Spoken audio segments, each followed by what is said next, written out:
Hi. It's my third year here. So Welcome. Good, thanks.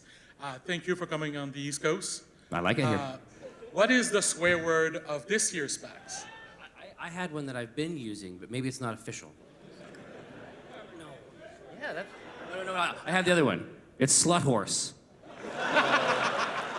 It's pussy crumbs. Okay, you can choose which one you want to use. We're not going to decide.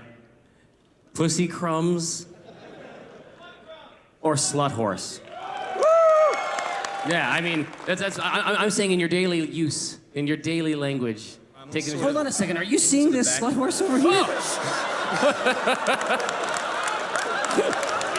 the slut horse. It's a gallant beast.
Anyways, hi guys, I'm a fan of the work.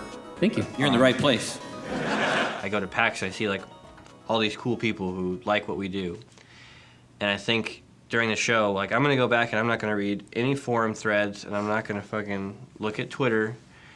And I can't, like as soon as I get back, I see one person says something mean on Twitter and I'm like, fucking everybody hates Penny Arcade, we should quit. And I got to PAX, I wasn't really sure what to feel, and I had the best time in my life ever. It was probably one of the best experiences. I sat back there watching you guys go on all the panels at the concerts, and I sat down and realized that this is the kind of thing that I want to do with my life. The kind of like joy you guys bring with your comics and the things you do with PAX. Granted, I don't expect to be the next Gabe and Tycho, obviously, but I want to do something in the gaming community to just bring that kind of joy that you guys do that has brought me through all these tough times.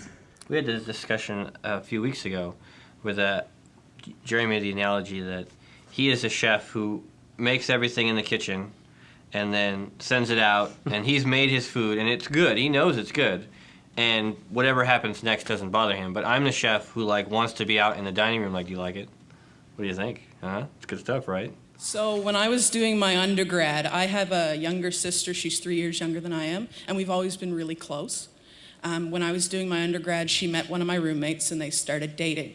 And I wasn't really pleased with it at the time because I knew how he treated women.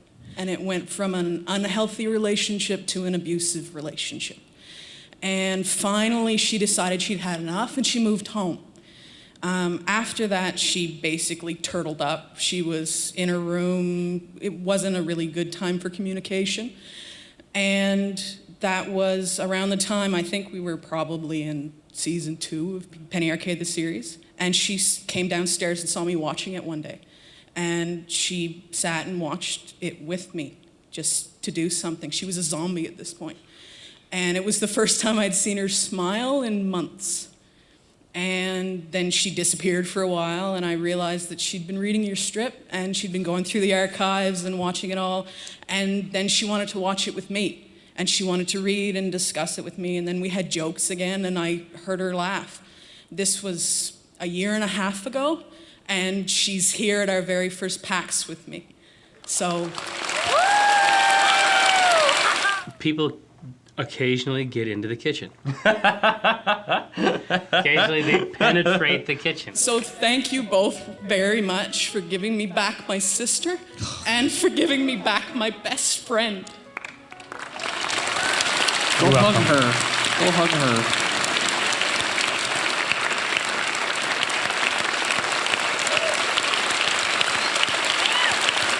think I said this at the time, like, we don't deserve that.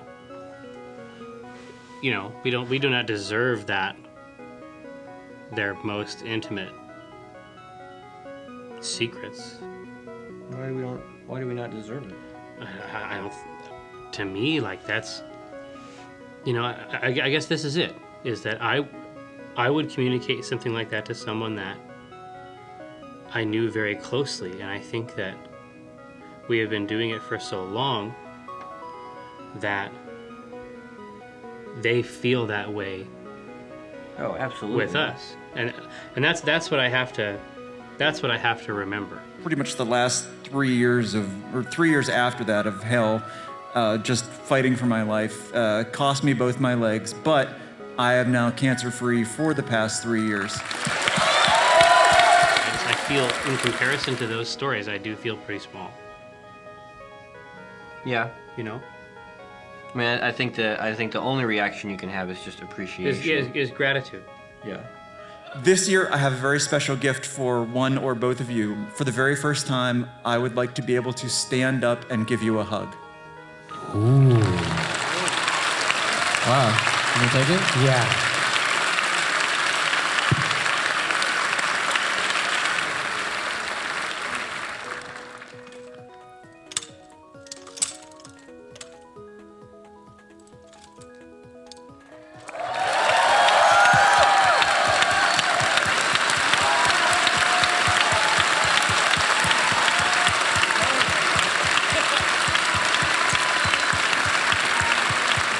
That was real. Like, it was an actual hug. Yeah, that was, you know. It was an actual hug. That was a hug. All right. Last year, my friend Serene here was supposed to come to PAX East. It was gonna be her first PAX. She could not make it. She fucking died. I'm not kidding. She literally died. Heart stopped. They brought her to the hospital.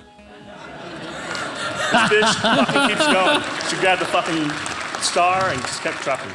So, Hell yes. And we made it. We were going to tell the story maybe like PAX Prime, but then we fucking found out that it's on Easter. She's fucking PAX Jesus.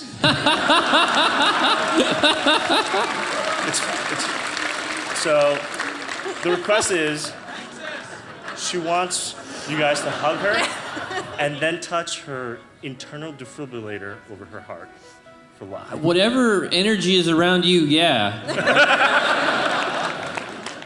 You need to get some of that energy.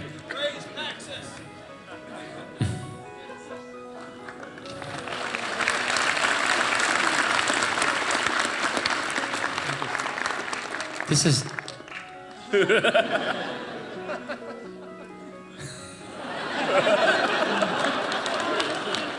I think that PAX has always been something very special in terms of what it does for the community, primarily.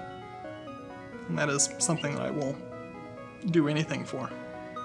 What PAX makes so very clear is that all of the aggression and all of the controversy and all of the conflict that you see online, all that when you get into a physical space with people, it all just sort of melts away. And I've always described PAX as like a celebration of the culture, but in that regard, it serves another purpose. I've realized, like it reminds me of the humanity of our culture, and that is, I don't know. I think it's becoming more and more important to me as far as that role that it fills.